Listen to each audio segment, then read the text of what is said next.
What's going on, everyone? Welcome to Kicking It with Crowder, episode 6 tonight. If you're just joining in, you've probably been watching the Braves game. Not a lot to watch tonight. So started a little early, was going to wait till the end of the game. Let a few people join and play some music, and we'll get going. All right. Little Fleetwood Mac. They're making a comeback, all because of a guy on a TikTok. So, not the song Dreams, but a little other song I got. Let me know if you guys join tonight. Comment down below. We're going to talk Atlanta Braves tonight. The Atlanta Falcons firing Dan Quinn, Thomas Dimitroff. Who should take over there? The LA Lakers won the NBA Finals, so shout out to LeBron James, who won his fourth title now. So congratulations to LeBron. And then in college football, UGA, Alabama this week, and also Nick Saban tests positive for COVID-19. Huge news coming out of Tuscaloosa. We'll talk about all that and more tonight, guys. So comment down below. Let me know you're in on the live, guys, and we'll get started here in just a second. Thanks.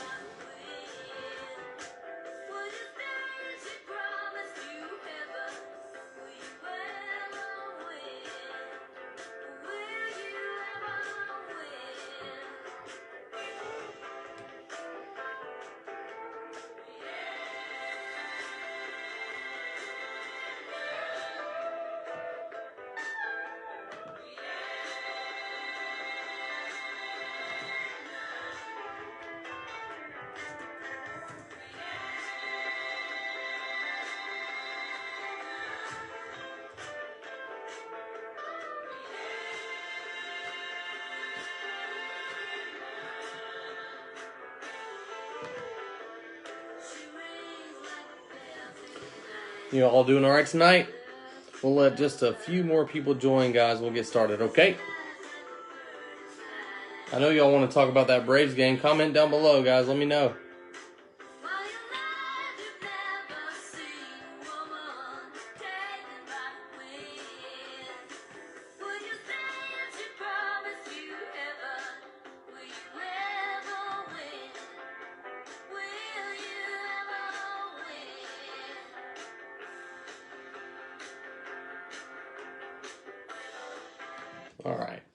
All right, guys. So, like always, we play a little music, set the tone for the show, and we'll get started here in 3, 2, 1, and welcome everybody to Kicking It with Crowder, episode 6, season 2. That's right, guys. We made it to a season 2. So, hey, 56 episodes in. Thank y'all for joining. I really appreciate it tonight. Game 3 tonight versus the Dodgers. Braves were up 2-0 going into the series, and just did not go their way tonight. And, they gave up 11 runs in the first inning to the Dodgers. Very eerie, similar game to last year versus Cardinals in Game 5. Foltynewicz gives up, of course, the 9 runs in the first inning last year. They give up 11 runs in the first inning tonight. Unbelievable. Kyle Wright just looked shell-shocked out there. He could not get it together on the mound. I saw him a couple times, and I never felt good about the Peterson at bat. I really felt like he could go yard on him, then did, going up 5-0, then next pitch, 6-0. We really needed some innings tonight from Kyle Wright. He was our number 3 right now, and Ian Anderson and Max Fried have done their job. But can Bryce Wilson come out tomorrow night, Game 4, and make an impact? I really don't. He doesn't have a big sample size, 42 pro innings so far. And we'll see what he does tomorrow, guys. So we'll talk about that a little bit later on in the show. The Braves shit the bed tonight versus the Dodgers. And you give them a lot of momentum going forward. Not only did they score 7 runs in the last 3 innings last night, they score 11 in the first inning tonight. So we'll talk about that. Clayton Kershaw on the bump versus Bryce Wilson for Game 4 tomorrow, guys. So we will talk Braves, Dodgers later in just a little bit. Nick Saban, guys, has tested positive for COVID-19. Huge news with the Crimson Tide as they take on UGA, the number 3 ranked Bulldogs, come to Tuscaloosa. And now it looks like Alabama is going to be without Nick Saban. So that is huge news. Not only he's 68 years old, so it's not like one of these younger players who gets it. This is serious. He's got to take care of himself right now. He is asymptomatic right now. So yeah, keep Saban in your prayers. He's a tough guy. He should make it through. But at the end of the day, this is a serious issue, and you hope that it hasn't spread within the Alabama locker room. So that's huge news out of Tuscaloosa. That broke about 6 o'clock today. And how will this affect the game? Does it change any of y'all's minds right now with what you were thinking going into this game? I know Georgia +6. That's a good bet this weekend. I really feel like I'm going to give you one of my locks already. Georgia +6 this weekend. That's a good bet. Even before Saban, the line hasn't moved since it was announced. I mean, he's not going to be tackling anybody, catching passes this weekend, but Nick Saban just not being there as Kirby Smart tries to defeat Alabama and, a former coach of his, Nick Saban. So we'll see what happens. We'll talk about that later on in the show. Also, we'll play a little interview last night with Josh Pate from 24/7.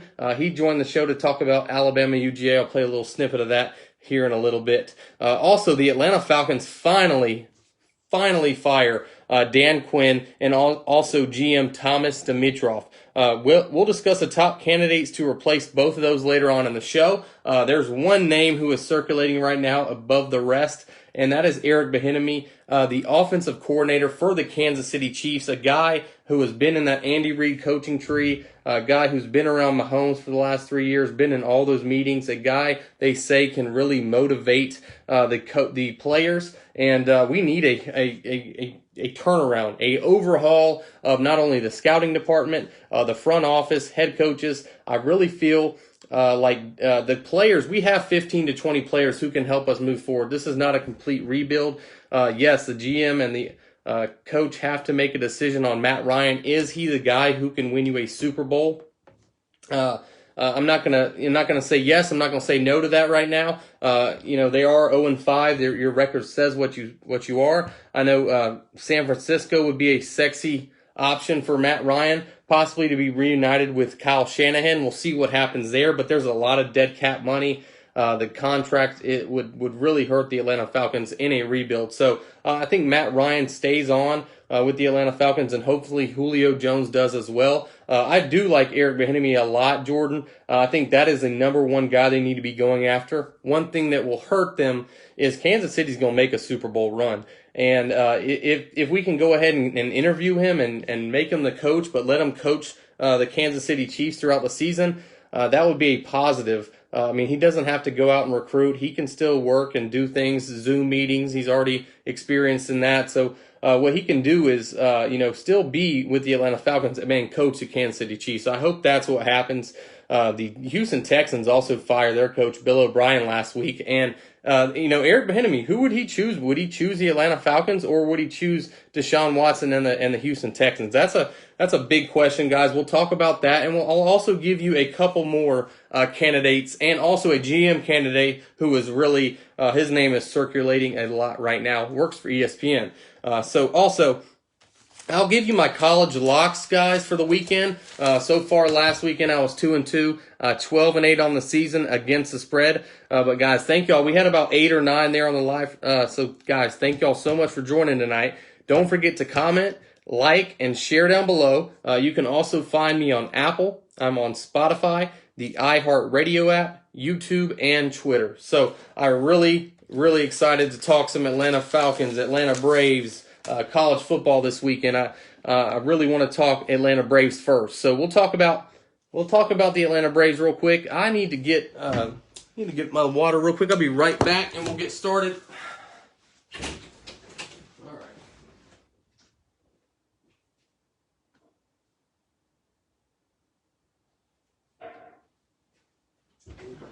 All right, guys. Sorry about that. I had to get some water real quick. All right. So, MLB, guys, the Braves, they are down 15-1 last time I checked before we decided to go ahead and air this. Tough game. Kyle Wright really looked shocked out there. Dayton comes in. He gives up 5 runs as well. The big grand slam in the first inning. And I never really thought that inning could get that out of control, but it happened so fast. A 32-minute inning from Kyle Wright, who pitched pretty good against the Marlins in his last start. But just out of sorts today versus the LA Dodgers. Bryce Wilson now your start tomorrow just amplified times 2. I mean, we're really going to have some innings from you tomorrow with the bullpen getting hit like they did today. And so Bryce Wilson, a guy with 42 innings, can he get it done versus a Dodgers team? Good lineup. Clayton Kershaw, we'll see. This one smells like it may be going 6 or 7 games to me. But can the Braves steal a win tomorrow? That's the big key. Can you go up 3-1 against the Dodgers? And if you go up 3-1 on the Dodgers and you have Anderson and you have Fried still pitching, you got to like your chances there. So Snit's going to try to get these guys ready to roll tomorrow. There is no home field advantage, which I think really would have been huge having those Atlanta fans behind them. But we'll see what happens tomorrow. Also, the Tampa Bay Rays are up 3-0 on the Astros. I know a lot of people are excited about that. Could possibly see a Rays-Braves matchup or a Rays-Dodgers matchup, depending on if the Rays close it out. They're up 1-0. Or, I'm sorry, the Astros were up 1-0 tonight. And then they're playing game 4 right now. So what happened today? What do you think it was today? Do you think that, do you just think the guys were tired? I mean, they had won 7 in a row. Do you think it was just Kyle Wright was just not ready for the moment? Was it Snit playing Camargo at third and putting Riley in the outfield? I mean, there were a lot of things that happened early in that game, and before you know it, if you got home late from work and flipped on the TV, the Braves were already down. It snowballed, like you said, Austin, and momentum just wasn't on their side. Also, Dodgers scored 7 runs last night, so that's big. I think they took that into tonight, and they really put it on the Braves. They knew they could not go down 3-0. And we'll see what the Braves are made of tomorrow. I'm not counting this team out yet. They've been battling all year. Pitching has been the issue, but in the postseason they've been very good. Ian Anderson, Max Fried, if they can just get us through this series, I like our chances against anyone in a 7-game series. So we'll see what happens with the Atlanta Braves. Big game tomorrow for Bryce Wilson. Biggest game of his life. He's going to be teeing off against Clayton Kershaw, who we know his postseason. We know how his postseason career has been. He hasn't always showed up in the biggest moments, okay? So the Atlanta Braves are still alive. Guys, you don't have to hit the panic button just yet, but tomorrow is a huge game. If you tie it up 2-2, anything can happen, especially with an experienced Dodgers team. So I want to move on to the NBA Finals. Haven't covered it too much. The bubble NBA basketball is just a little bit different to me. I couldn't get into it as much as with the fans and everything. It's just it just wasn't the same. But with that being said, I don't think this deserves an asterisk. I think this was just as hard to win as other titles. So LeBron James, you did it. You won your 4th title. You and Anthony Davis gets his first NBA championship. And I don't think he could have done it without Anthony Davis. I really do not. He was that sidekick, that Robin that LeBron needed, and they really played great. So shout out to the Los Angeles Lakers defeating the Heat 4-2, and big shout out to Jimmy Butler. Jimmy Buckets, I mean, what he did to kind of get his name back in good graces. A lot of people had said he was a bad teammate and all this stuff, but he goes to Game 7 last year with 76ers, who lose to the Raptors. Now they lose first round this year. Jimmy Butler goes to the Heat, who didn't make the playoffs. They make it to the finals. So big shout out to Jimmy Butler. But LeBron James, the Los Angeles Lakers, Anthony Davis deserve this title, and I'm going to give them credit on the show and shout them out, guys. So college football, Bama, UGA preview, and like I said, I interviewed Josh Pate from 24/7, and I want to play just a little snippet of his what he thinks is going to happen in the game. Let me just run it back here just a little bit. All right, guys. So just let me know if you guys can hear this, okay? If you can hear it pretty good, I'll play a good bit of it. If you can't, we'll just go ahead and move on. But I recorded it on my Audacity, so if you can hear it, guys, just give me just let me know, guys. And we are joined by Josh Pate from 24/7, also the Late Kick with Josh Pate. Man, how you doing tonight, Josh? I'm good, man. I'm on the road, and I've been here a while, and will be here a little while longer. So good to talk about football instead of just listening to Prime Country on Sirius XM for about the 6th hour in a row. Where you headed tonight? All right, cool. I'm actually headed down to Columbus for a few days before I come back up here for the rest of the weekend. Okay, awesome, man. Well, yeah, we got, first off, I got to start with Go Braves. Yeah, exciting Braves get off the 2-0 lead against the Dodgers, so I got to say a little Go Braves right here. And I'm really looking forward to this UGA Alabama matchup this weekend. Number 3 UGA heads to number 2 Alabama in Tuscaloosa. And what are you looking forward to most this weekend, Josh?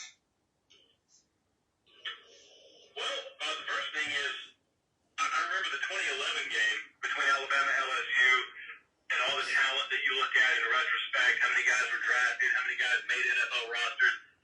And I think you could sort of go down the same road here. And also, What up, Andrew? It's a big deal to me that when you look at either of these teams, it's one of the very rare situations where they play each other, and by default, the opposition does not think to themselves, gonna have to change a lot about what we do if we want a chance to beat these guys. Georgia feels like they can beat Georgia and beat Alabama. Alabama feels like they don't need to change a thing about themselves to beat Georgia. It's a very rare situation.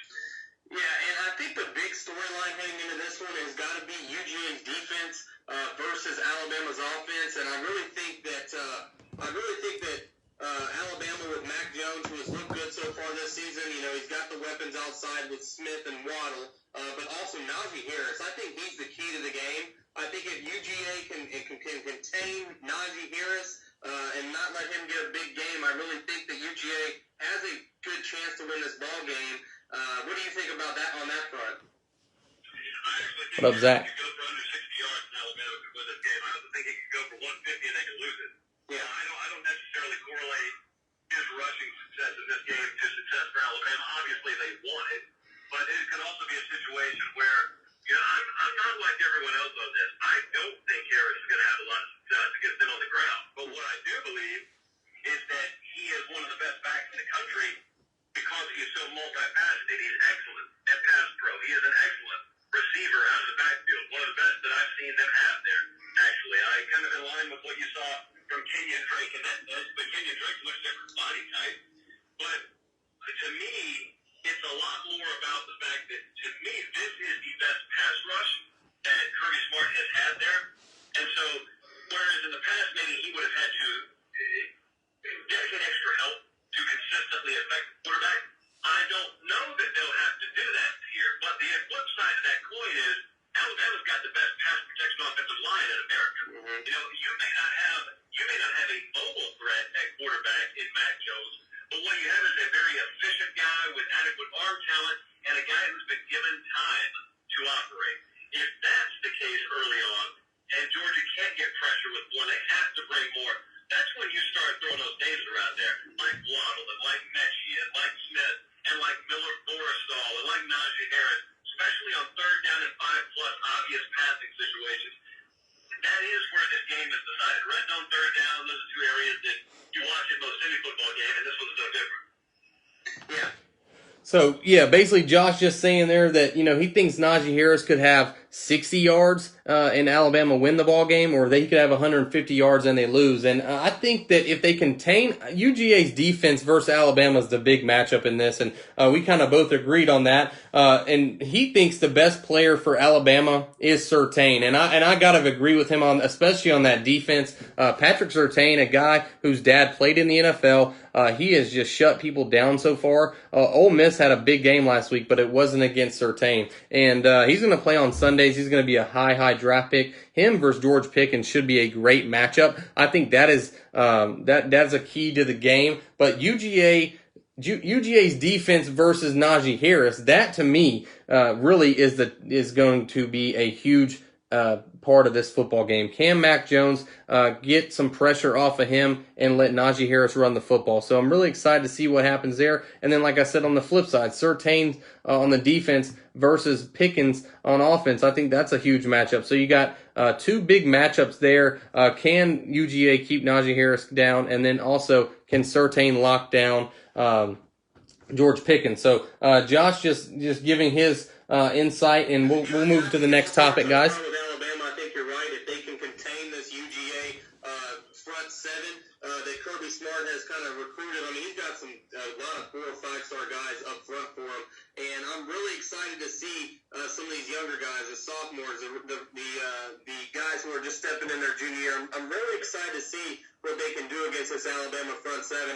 And like you said, Mac Jones, when you give him time to throw the football, he is very efficient. He'll throw the ball up for those guys and let them go get it. And that's really the key to me, the UGA defense versus Alabama offense. And moving to the UGA offense, Josh, Stetson Bennett, I mean, it's a good storyline, but can Stetson Bennett get it done against this Alabama defense who, let's just be honest, hasn't looked, Saban-esque just so far this season? I don't think Stetson Bennett's a guy who carries a team. I also don't think that Georgia's built like that. I mean, they understand what he is and what he isn't. I think that, what I have typically seen Alabama do versus what they may be capable of this year is different defensively, but it is, it's very imperative for them to understand what burns them right now. What's burning them right now, if we go back to that Ole Miss game, which was just impossible for them defensively, you would think, if you guys look at the final score and you look at the box score and you just saw how many total yards Ole Miss had, you would think to yourself, man, they must have gotten burned repeatedly at corner. No, their top two receivers, they being Ole Miss, garnered, I want to say, Marcus? 30 yards. Job and Sertain locked them down. There were over 400 yards gained by running back to tight end over the middle of the field. And if you've watched Georgia this year and you've watched Stetson Bennett, for, maybe he's a knock, but he's not the biggest guy. He doesn't have the most arm talent in the world. I'll tell you what he is he's a guy who's able to throw the ball over the middle of the field. And that's not normally something that you just come into games after having not played meaningful downs and possess the ability to do. So that's what Alabama's focus has got to be here. It's kind of the inverse of what you normally try and force a guy to do.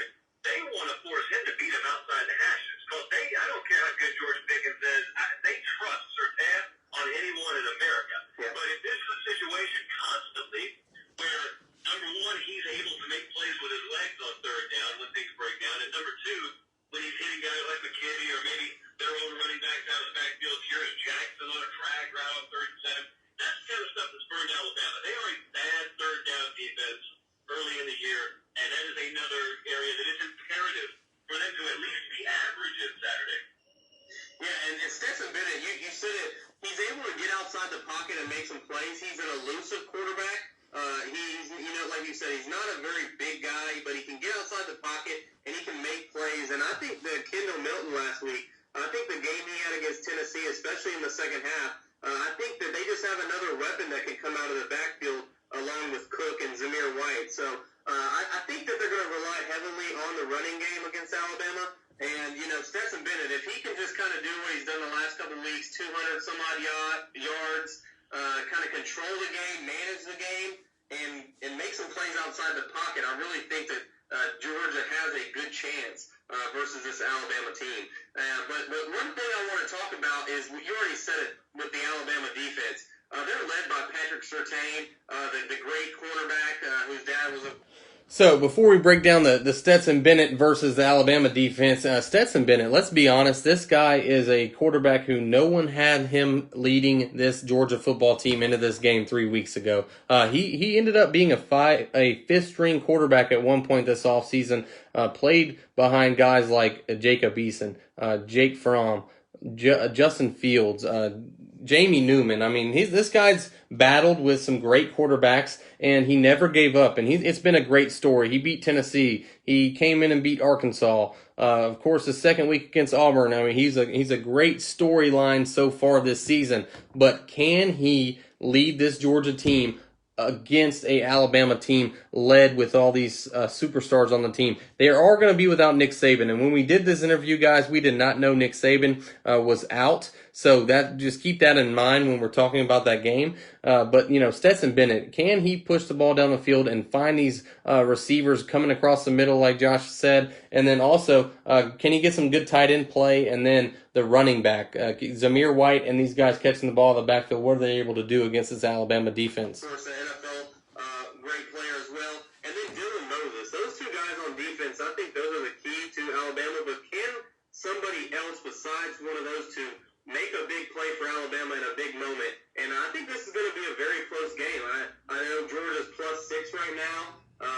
You can see that that line teeter closer to 7 come closer to game time. But I really want to see what the mailman can do. What up, Nathan? Versus this Alabama defense, because this is going to be by far, he can beat Tennessee and he can beat Arkansas, but can he do it against Alabama?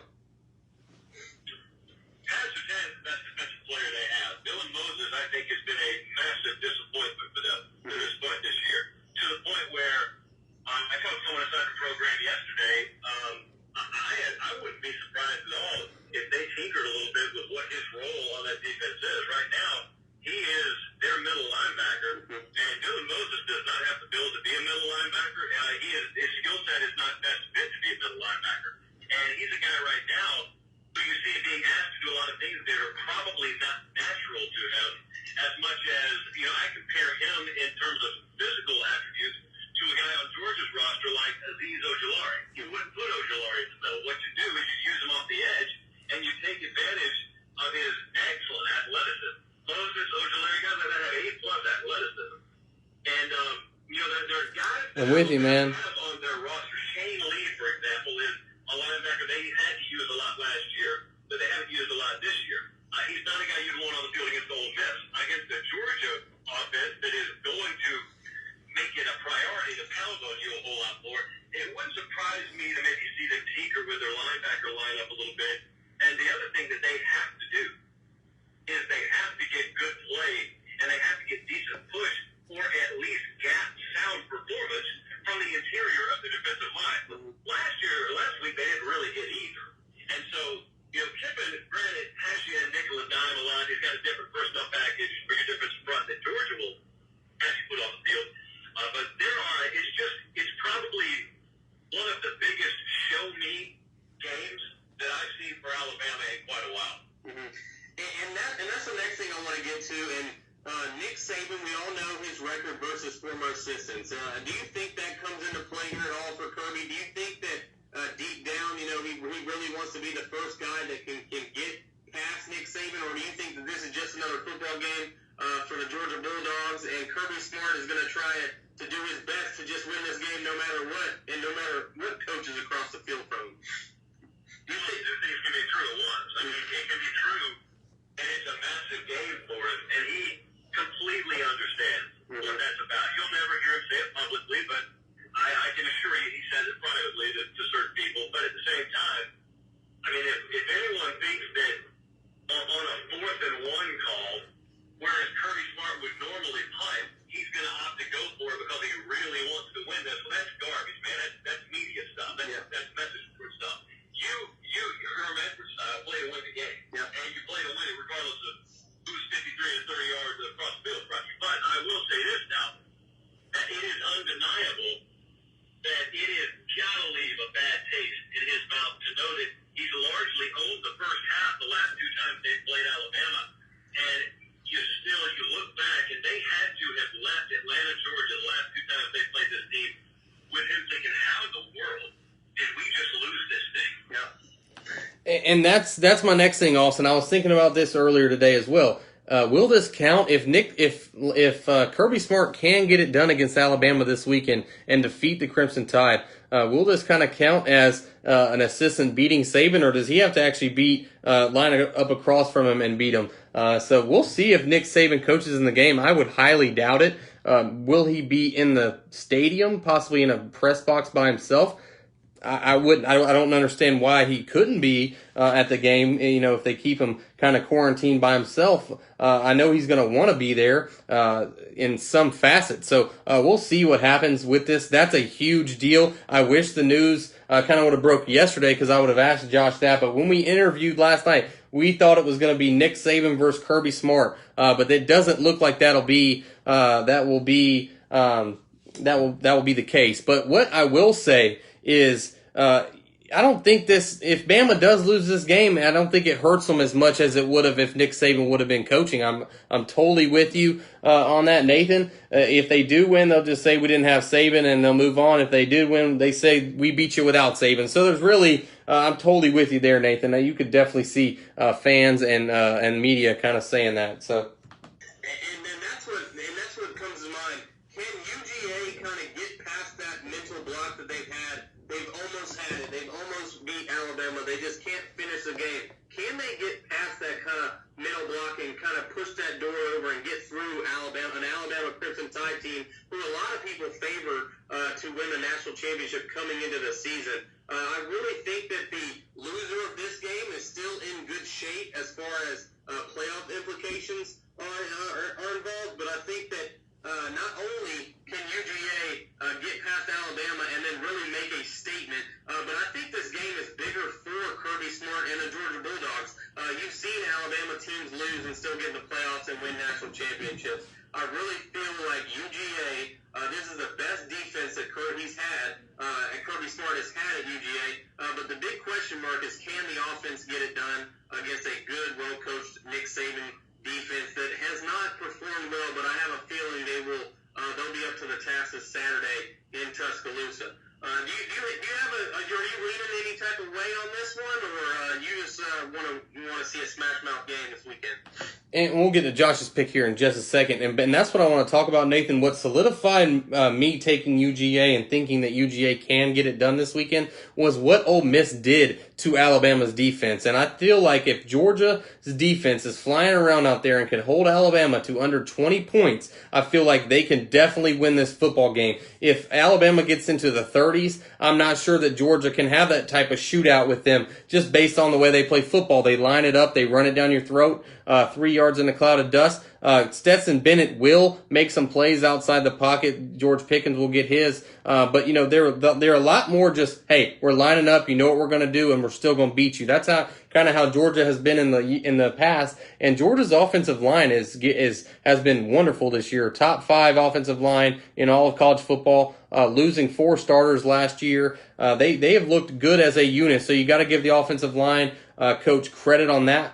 But Bama, to me, giving up all those points to Missouri and giving up, the yards to Missouri and giving up all those points to Ole Miss, that just solidified me, man, UGA can get this done. They're a great bet, not only with the +6 this weekend, but with the money line as well. And then you take Nick Saban out of the equation. But we'll get to Josh's prediction. I asked him who he thinks will win this weekend, and here we go.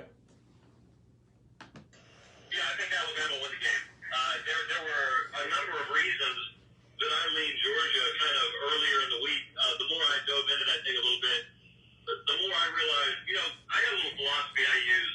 I don't throw a lot of the data out there because numbers are boring, but it is data driven.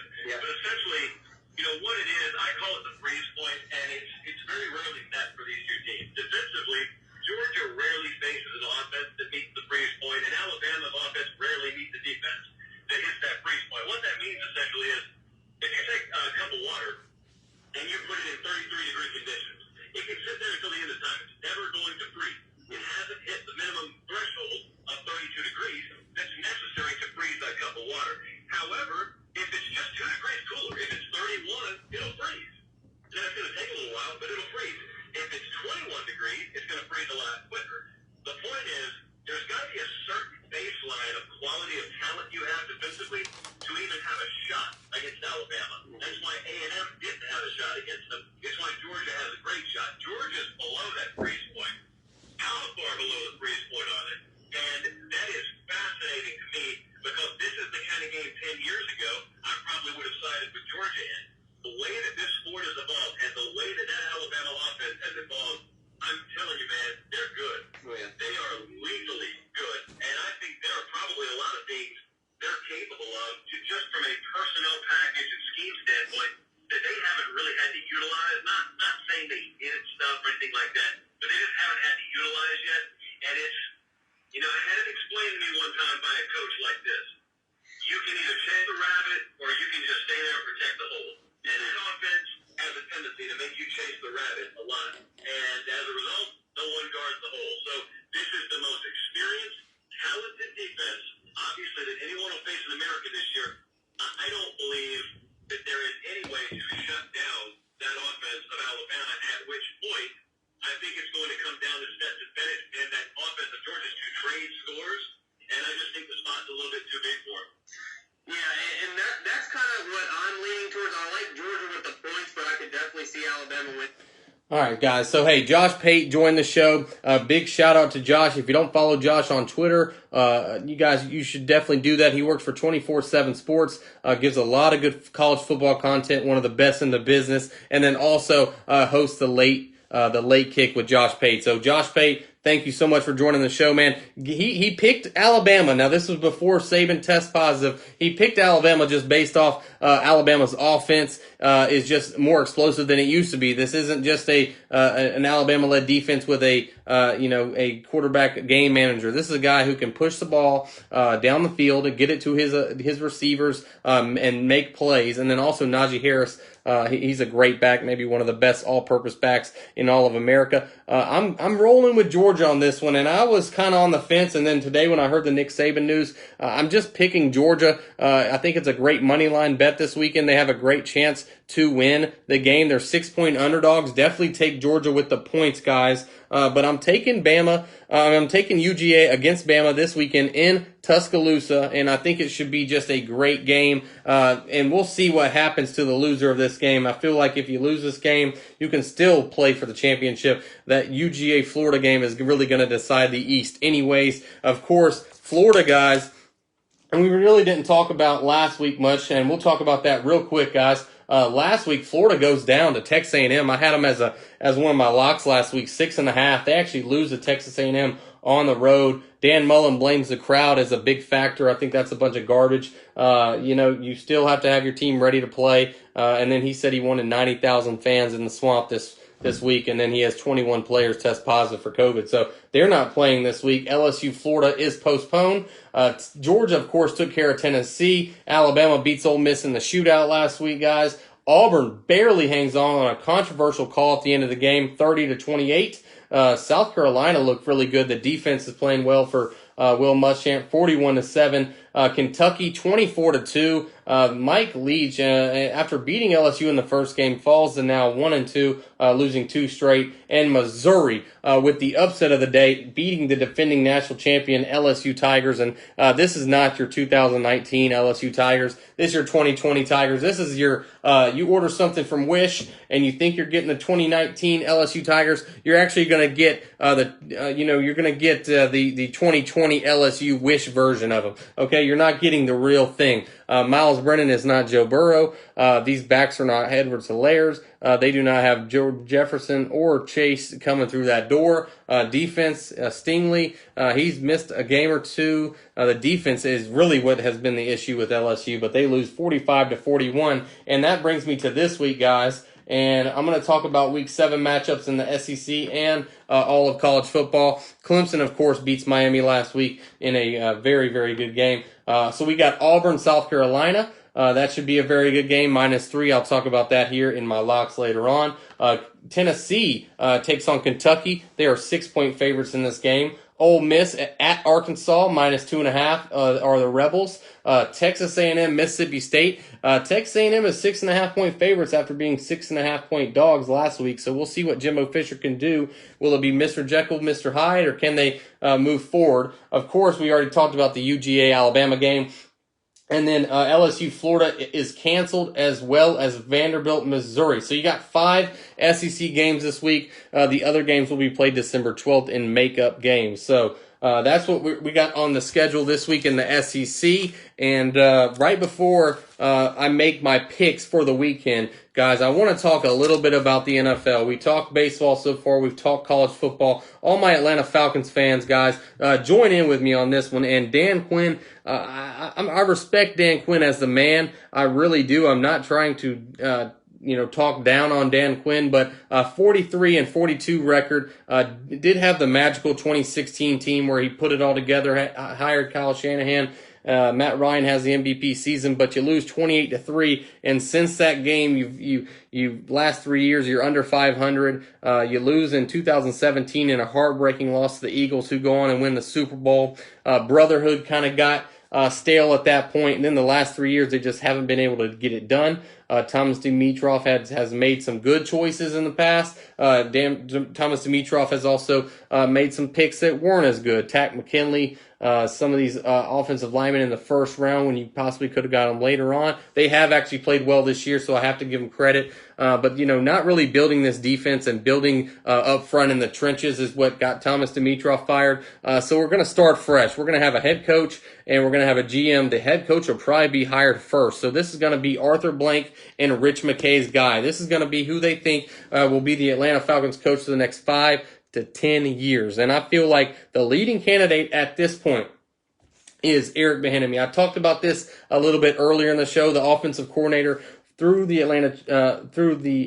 Kansas City Chiefs. And he's been with Andy Reid for 10 plus years now. He's been in all these meeting rooms. He's in the offensive meeting rooms drawing up plays with Andy Reid. Not only is he doing that, he's working with Mahomes. He's also seeing how Andy Reid has drafted in the years past. He sees how you run an organization. And I really do feel like Eric Bieniemy is the right choice for an offensive coordinator. You can say Andy Reid calls the plays, but EB's got something to do with that, okay? You're not going to have an offensive coordinator as talented as him. And you ask any player on that organization in the Kansas City Chiefs, Eric Bieniemy deserves to be a head coach in this league. And the Falcons can kind of change the culture and get something done quickly because this roster doesn't have to be blown up. The front office needs to be blown up in a sense. You need a new foundation as a football team, but the players, guys, we got 3 to 4 linemen who are going to be able to play for us next year. We got Calvin Ridley, Julio Jones, Hayden Hurst, Russell Gage, weapons outside. You have Gurley. You can maybe re-sign him or draft a running back. You got ETN and Najee Harris coming in this next draft. Also, I'm not with drafting running backs early. I'm just saying you got some talented running backs coming in this year. And then also Matt Ryan. Is he your guy who can win you a Super Bowl? If he is, then he needs to be the quarterback of the Atlanta Falcons. If he is not, if you do not think Matt Ryan, that ship has sailed on him, you don't think he can win a Super Bowl, I'm okay with the rebuild. I'm okay with getting rid of Matt Ryan, maybe get some draft picks. Or we're going to we'll hit some cap, we'll have some cap issues. But I'm perfectly fine with the GM or the coach deciding if Matt Ryan is the quarterback who can lead the Atlanta Falcons to a Super Bowl. This is not me saying Matt Ryan needs to go or say I think Matt Ryan is a good quarterback. I've been a huge Matt Ryan supporter. But the way the NFL is going right now with all these mobile quarterbacks, Russell Wilson, Mahomes, Deshaun Watson, Lamar Jackson, is it that time to possibly draft a Trevor Lawrence, a Justin Fields, or a Trey Lance from North Dakota State? Those are 3 big top 10 guys who are going to be top 10 next year. So, the coach and the GM really got to decide that. I'm here either way. I'm going to support whatever they say, but the numbers back it up. Matt Ryan's the best statistical quarterback in Atlanta Falcons history. A great person on and off the field, an MVP. And if we're going to trade him, we better get a bunch of draft capital for him. If not, then we might as well keep him, and we're going to have to pay him anyway, so we might as well pay him while he's playing for us. The only thing I could see is a trade with the 49ers. If that doesn't happen, then I see Matt Ryan staying with the Atlanta Falcons. But Eric Bieniemy is my first choice, also followed by Jim Caldwell, a guy who won in Indianapolis, got fired because Peyton Manning had the neck injury. He was kind of the scapegoat on that. Goes to Detroit, gets Detroit in the playoffs twice. They haven't been in the playoffs since. You've seen what happened with Detroit. He's a good culture guy, an NFL coach who's been there before, an offensive mastermind, a guy who has always had good offenses, won a Super Bowl with the Ravens as well as their offensive coordinator. So not only has he won it as a coordinator, he's won it as a head coach. So I really like Jim Caldwell being mentioned. Josh McDaniels, a guy who's been around a winning organization with the New England Patriots. Yes, he did get a chance 10 years ago to coach the Denver Broncos. I'm sure he's learned a lot from that. And also Brian Doorbell, the offensive coordinator from Buffalo, Arthur Smith, the offensive coordinator from Titans. These are 2 names that I'm hearing a lot. And then also the Colts defensive coordinator, and then also Ravens defensive coordinator Don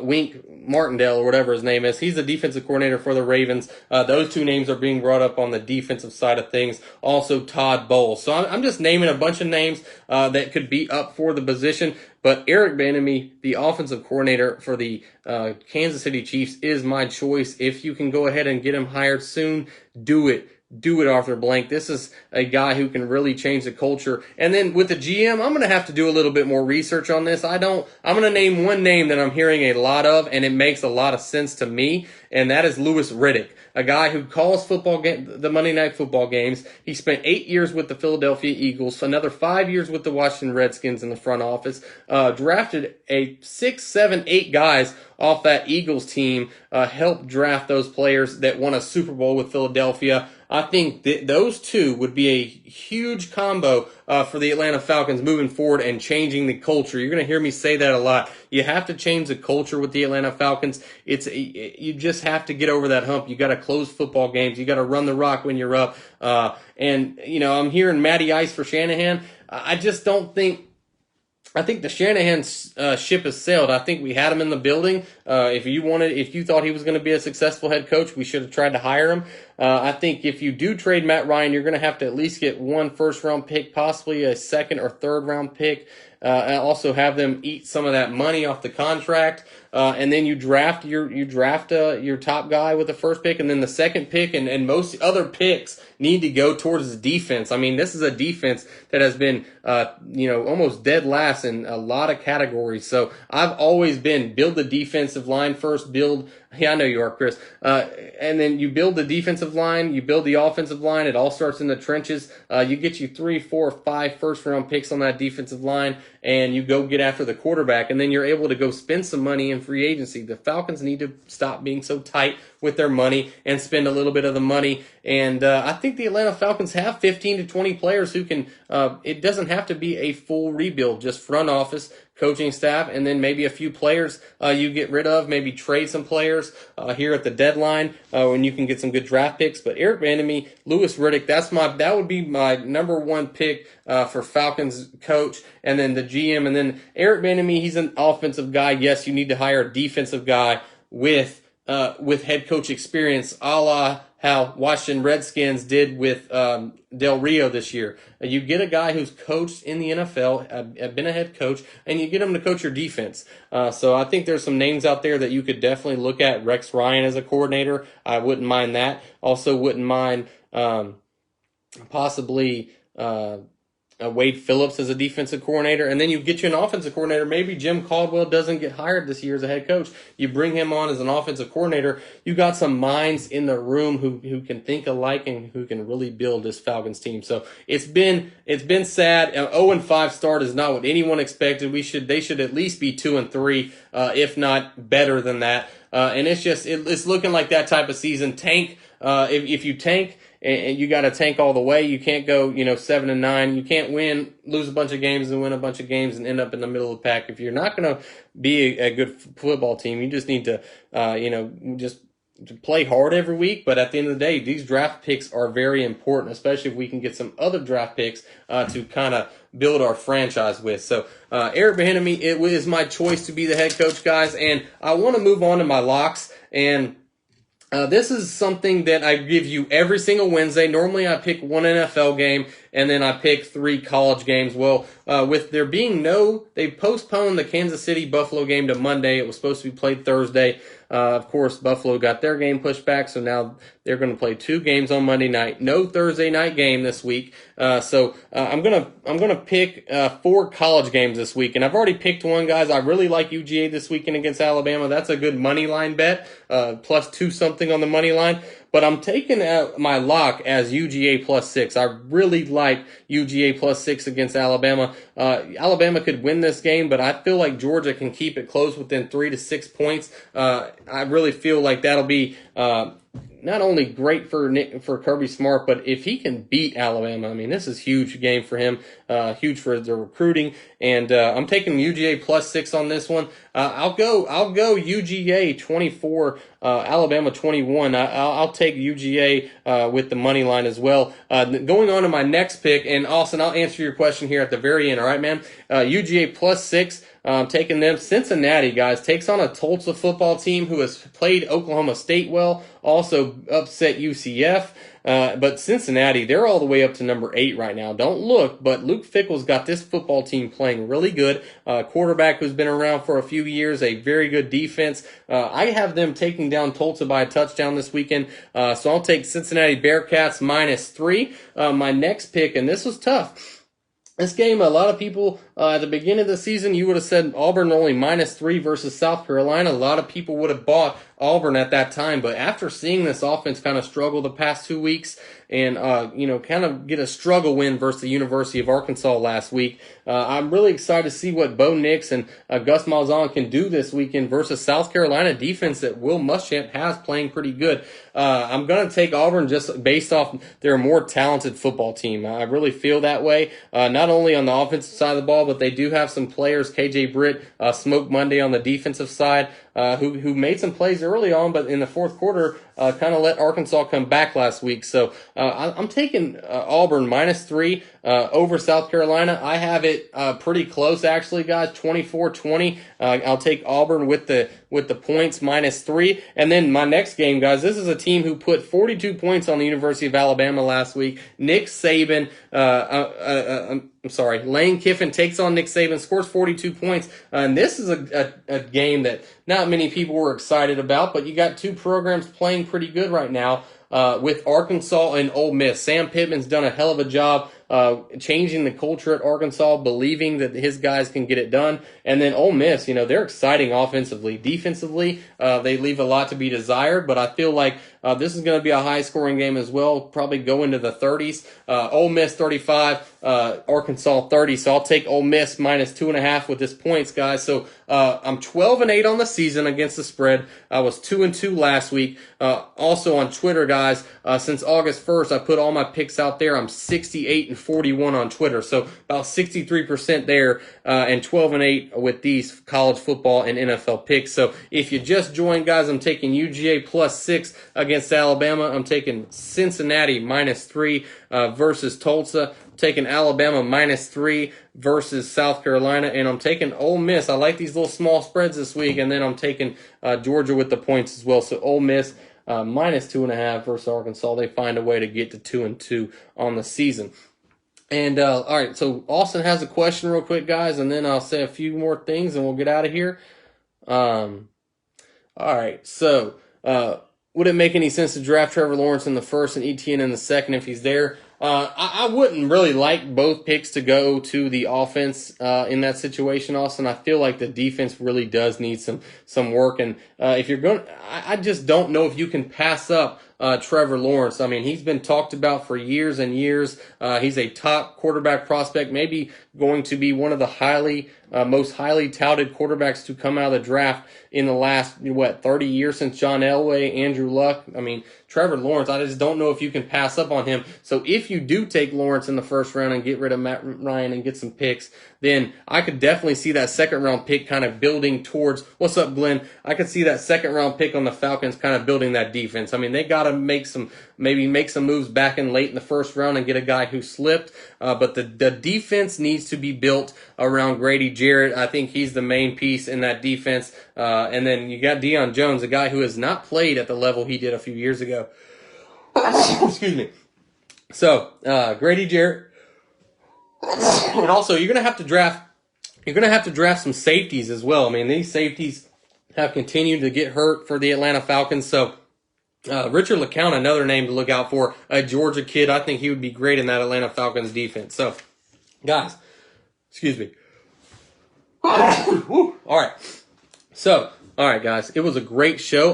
Thank you for anyone who joined kind of the whole time. We had between 5 and 10 people the whole episode. So thanks to anyone who kind of joined. Guys, don't forget to hit that like button. Don't forget to, like the page as well. We're almost at 1,000 likes on the Facebook, guys. So if you want to invite any of your friends or like the Facebook page, guys, be sure to do that. Big shout out again to Josh Pate for joining the show tonight, guys. Really, really big thank you to him at 24/7 Sports and for previewing the UGA Bama game with me. Should be a great weekend of sports. The Braves play the Dodgers tomorrow, Game 4, Kershaw versus Wilson. So maybe the Braves Braves can get on track after the debacle they had today. So great time to be a sports fan, Atlanta Braves fan, and the Georgia Bulldogs this weekend against Alabama. So hell of a football slate this week, guys. And like every Wednesday around 9 o'clock, I bring you Kicking It with Crowder. This was Season 2, Episode 6. And guys, you can always find me on Apple, Spotify, the iHeartRadio app. So guys, don't forget to share this down below so more people can see it. And until next week, guys, I am out. Thanks for kicking it. Let's go.